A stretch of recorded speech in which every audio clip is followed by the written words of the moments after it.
आज का जो अपना टॉपिक है वो है अधिकार की अवधारणा। अधिकारों से या अधिकार से हमारा जो तात्पर्य है वह है समाज तथा राज्य द्वारा व्यक्ति को प्रदान की हुई कुछ ऐसी सुविधाएं जो व्यक्ति के व्यक्तित्व के विकास के लिए अति आवश्यक है। अधिकारों के उचित रीति से उपयोग के लिए आर्थिक व राजनीतिक समानताओं का होना भी जरूरी है।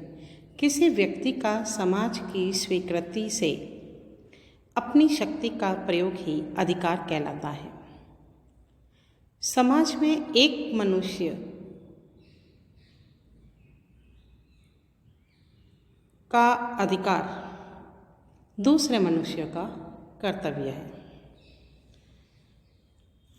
इससे स्पष्ट होता है कि अधिकार हमारे सामाजिक जीवन की अनिवार्य आवश्यकता है। उसके बिना न तो व्यक्ति अपने व्यक्तित्व का विकास कर सकता है और न ही समाज के लिए कोई उपयोगी कार्य कर सकता है।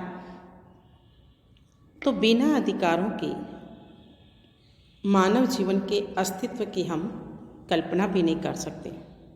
और यही कारण है कि वर्तमान समय में प्रत्येक राज्य के द्वारा अधिकाधिक विस्तृत अधिकार प्रदान किए जाते हैं। लॉस्की के शब्दों में एक राज्य अपने नागरिकों को जिस प्रकार के अधिकार प्रदान करता है उन्हीं के आधार पर राज्य को अच्छा या बुरा कहा जा सकता है। अधिकार का अर्थ एवं परिभाषा। प्रकृति के द्वारा मनुष्य को विभिन्न प्रकार की शक्तियाँ प्रदान की गई है, लेकिन इन शक्तियों का स्वयं अपने और समाज के हित में उचित रूप से प्रयोग करने के लिए कुछ बाहरी सुविधाओं की आवश्यकता होती है। राज्य का सर्वोत्तम लक्ष्य व्यक्ति के व्यक्तित्व का पूर्ण विकास है। इस प्रकार राज्य के द्वारा व्यक्ति को ये सुविधाएं प्रदान की जाती हैं और राज्य के द्वारा व्यक्ति को प्रदान की जाने वाले इन बाहरी सुविधाओं का नाम ही अधिकार है। तो अपन ने देखा कि अधिकार के लिए क्या आवश्यक है? बाहरी सुविधाओं का होना, और बाहरी सुविधाओं के द्वारा जो व्यवस्था की जाती है उसे हम अधिकार का नाम देते हैं। अधिकार का तात्पर्य या अभिप्राय राज्य द्वारा व्यक्ति को दी गई कुछ कार्य करने की स्वतंत्रता या सकारात्मक सुविधा प्रदान करना है, जिससे व्यक्ति अपनी शारीरिक, मानसिक एवं नैतिक शक्तियों का पूर्ण रूप से विकास कर सकता है।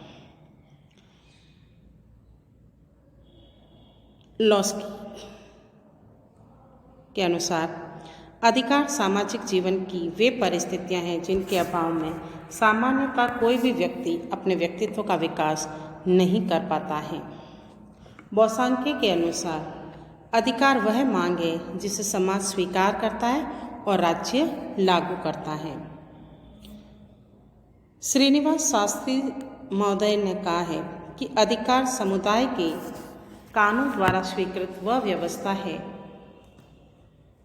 या नियम है या रीति है जो नागरिक के सर्वोच्च नैतिक कल्याण में सहायक होती है।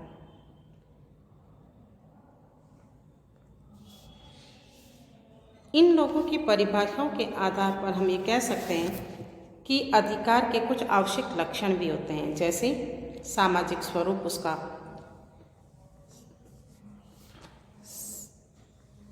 कल्याणकारी स्वरूप होना, लोकहित में उसका प्रयोग होना, राज्य का संरक्षण होना और सार्वभौमिकता या सर्वव्यापकता का भी होना आवश्यक है।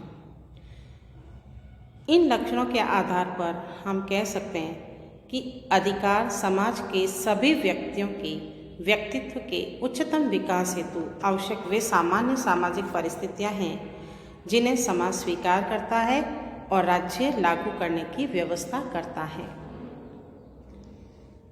अब आता है अधिकारों का वर्गीकरण। साधारणतः अधिकार दो प्रकार के होते हैं, एक नैतिक और दूसरा कानूनी।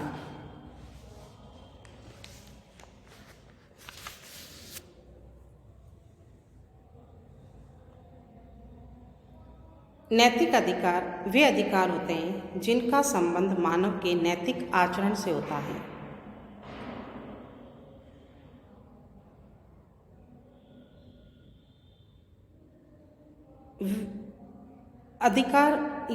नैतिक अधिकार राज्य के द्वारा रक्षित नहीं होने के कारण अनेक विद्वान इसे अधिकारों की श्रेणी में नहीं रखते हैं।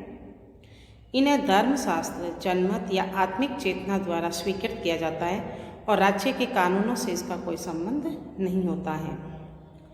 दूसरा है अपना कानूनी अधिकार।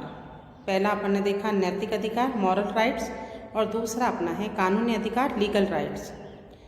लीगल राइट्स वे अधिकार हैं जिनकी व्यवस्था राज्य द्वारा की जाती है और जिनका उल्लंघन करने पर कानून द्वारा दंडनीय होता है।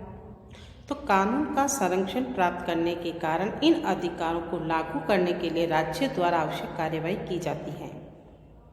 लीकॉक महोदय का कहना है कि कानूनी अधिकार वे विशेषाधिकार हैं जो एक नागरिक को अन्य नागरिक के विरुद्ध प्राप्त होते हैं तथा जो राज्य की सर्वोच्च शक्ति द्वारा प्रदान किए जाते हैं और रक्षित होते हैं। तो लीकॉक महोदय का क्या कहना है कि कानूनी अधिकार वे विशेषाधिकार हैं जो एक नागरिक को अन्य नागरिकों के विरुद्ध प्राप्त होते हैं तथा जो राज्य की सर्वोच्च शक्ति द्वारा प्रदान किए जाते हैं और रक्षित होते हैं।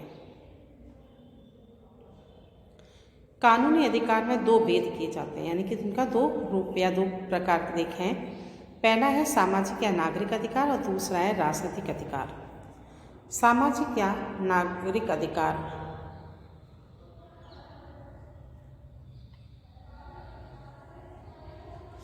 हम नेक्स्ट वीडियो में देखते हैं।